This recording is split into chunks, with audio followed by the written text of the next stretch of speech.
चलिए आज बात करते हैं एक बहुत बड़े बदलाव की, जो 2026 तक कस्टमर्स के बिजनेस खोजने के तरीके को बिल्कुल बदल सकता है। ये एक हालिया एनालिसिस पर आधारित है जो हमें एसईओ के भविष्य की एक नई तस्वीर दिखाता है। कई सालों से ये बहस चल रही है कि भाई एसईओ तो खत्म हो गया, एसईओ मर चुका है। पर सच तो ये है कि एसईओ मर नहीं रहा है, ये बस अपना रूप बदल रहा है। जैसा कि यहाँ लिखा है, ये एक नई और ज्यादा पावरफुल परत में बदल रहा है। तो सवाल ये है कि आखिर बदल क्या रहा है। मतलब पिछले 20 साल से कस्टमर्स के फैसला लेने का जो तरीका था वो तो लगभग वैसा का वैसा ही रहा है। पर अब उसके ऊपर एक बिल्कुल नई परत आ रही है। पहले की दुनिया सोचिए, एक ही मेन दरवाजा था, सर्च बॉक्स, सब वहीं से आते थे। लेकिन अब 2026 में क्या होगा? कई सारे दरवाजे होंगे और हर दरवाजे पर एक अलग एआई का कंट्रोल होगा। और यही एआई सिस्टम्स अब नए फ्रंट डोर हैं। मतलब किसी वेबसाइट तक पहुंचने से पहले लोग सबसे पहले इनसे ही बात करते हैं। ये बन गए हैं नए गेटकीपर। और देखिए, ये मत सोचिएगा कि हम सिर्फ गूगल की बात कर रहे हैं। नहीं, अब मैदान में नए नए खिलाड़ी आ गए हैं। चैट जीपीटी है, जेमिनाई है, परप्लेक्सिटी, कोपायलट और अब तो एप्पल इंटेलिजेंस भी। ये सिर्फ कोई टूल नहीं है, ये आपके और कस्टमर के बीच में खड़े नए द्वारपाल हैं। और हर किसी का दुनिया को देखने का, समझने का अपना एक अलग नजरिया है। और आप देखिए एक मजेदार बल्कि चौंकाने वाला आंकड़ा, 62%।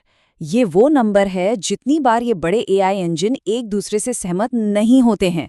सोचिए जरा, अगर ये गेटकीपर ही एक बात पर राजी नहीं है तो किसी भी ब्रांड के लिए विजिबिलिटी कितनी अनप्रिडिक्टेबल, कितनी अस्थिर हो जाती है।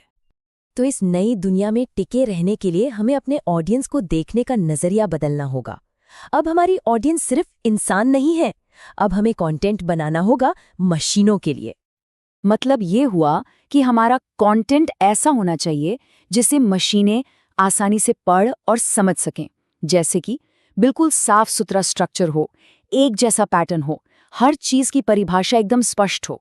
और ये बात याद रखनी होगी कि अब तो फॉर्मेटिंग भी एक रैंकिंग सिग्नल बन गया है। इसको ऐसे समझिए, अब आपकी वेबसाइट सिर्फ एक मार्केटिंग टूल नहीं रह गई है। नहीं, ये तो एआई के लिए एक ट्रेनिंग मैनुअल, एक कॉर्पस बन गई है।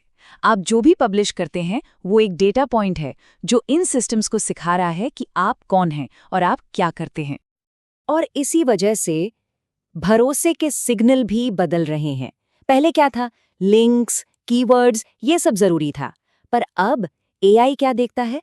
वो देखता है कि जानकारी का सोर्स क्या है, क्या वो वेरीफाइड है, आपके पूरे कंटेंट में कंसिस्टेंसी है या नहीं, और लिखने वाले की अपनी एक्सपर्टीज क्या है। तो चलिए, अब इस नई दुनिया में जीतने के लिए जो नई स्ट्रैटेजी चाहिए उस पर नजर डालते हैं। अब देखिए, डिस्कवरी या खोज सिर्फ एक सर्च बॉक्स में टाइप करने तक सीमित नहीं है। ये तो हमारे चारों तरफ हो रही है, हमारे स्मार्ट वॉच में, फ़ोन के असिस्टेंट में, यहाँ तक कि हम जो शॉर्ट वीडियो देख रहे हैं वो भी एआई के लिए एक ट्रेनिंग डेटा बन चुका है। तो पूरा खेल ही बदल गया है ना? अब मुकाबला किसी दूसरी कंपनी से नहीं है, असली मुकाबला है ज़ीरो क्लिक एनवायरनमेंट से। मतलब अब मकसद सिर्फ एक क्लिक पाना नहीं है, मकसद ये है कि जब एआई अपना जवाब दे तो वो आपके कंटेंट को एक भरोसेमंद सोर्स के तौर पर कोट करे, कि एआई कहे ये जानकारी हमें इनसे मिली है। और यहीं से एजेंट टू एजेंट कॉमर्स जैसी चीजें सामने आती हैं। सोचिए, किसी ने अपने एआई असिस्टेंट से कहा मेरे लिए एक सर्विस बुक कर दो। अब वो एआई क्या करेगा? वो आपके बिजनेस डेटा को स्कैन करेगा, देखेगा कि इंस्ट्रक्शंस कितने साफ हैं और फिर उस प्रोवाइडर को चुनेगा जहां सबसे कम रुकावट या झंझट हो। मतलब आपका कंटेंट किसी दूसरी मशीन के लिए एक बिल्कुल साफ सुथरी इंस्ट्रक्शन मैनुअल की तरह होना चाहिए। तो बड़े लेवल पर एग्जीक्यूटिव्स के लिए इसका क्या मतलब है? इसका सीधा मतलब है कि अब खेलने के नियम बदलने होंगे। अब सिर्फ वेबसाइट ट्रैफिक गिनने से काम नहीं चलेगा। एआई के जवाबों में हमारी मौजूदगी कितनी है ये मापना होगा। नॉलेज ग्राफ और डेटा गवर्नेंस जैसी चीजों में इन्वेस्ट करना होगा। और ये समझना होगा कि हमारी इंडस्ट्री में कौन से टॉप 10 काम हैं जो अब एआई एजेंट कर रहे हैं। अच्छा, अब आते हैं इस पूरी पहेली के सबसे दिलचस्प आखिरी टुकड़े पर। एक ऐसी भविष्यवाणी जो एआई से होने वाली खोज को पूरी तरह से बदल सकती है। एक छिपा हुआ सिग्नल। जरा सोचिए, क्या हो अगर सबसे ताकतवर सिग्नल चुप्पी हो?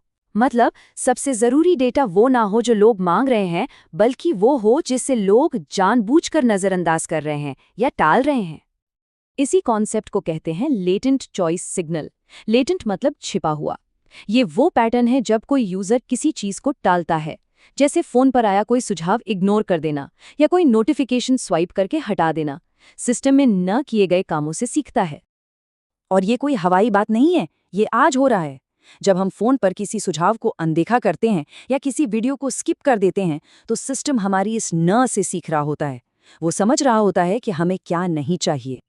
और इससे बनता है एक साइलेंट रैंकिंग सिस्टम, एक ऐसा सिस्टम जो सिर्फ एक चीज पर काम करता है, फ्रिक्शन, यानी रुकावट। अगर किसी ब्रांड का कंटेंट कंफ्यूजन पैदा करता है या उसे समझने में बहुत ज्यादा सवाल पूछने पड़ते हैं, तो एआई धीरे धीरे उससे बेहतर, आसान रास्ता दिखाने वाले प्रतियोगी को चुनना सीख जाएगा। और यही वो परत है जो उन बिजनेस को चौंका सकती है जो तैयार नहीं है, क्योंकि उनके पारंपरिक एनालिटिक्स डैशबोर्ड पर सब ठीक दिखेगा, लेकिन उन्हें ये पता ही नहीं चलेगा कि उनके कन्वर्जन्स धीरे धीरे क्यों कम हो रहे हैं। तो आखिर में बस एक सवाल बचता है जो हर लीडर को खुद से पूछना चाहिए। हमारा कंटेंट लोगों के लिए रुकावटें कम कर रहा है या बढ़ा रहा है? क्योंकि इसी सवाल का जवाब तय करेगा कि भविष्य की मशीनें किसका नाम लेने वाली हैं।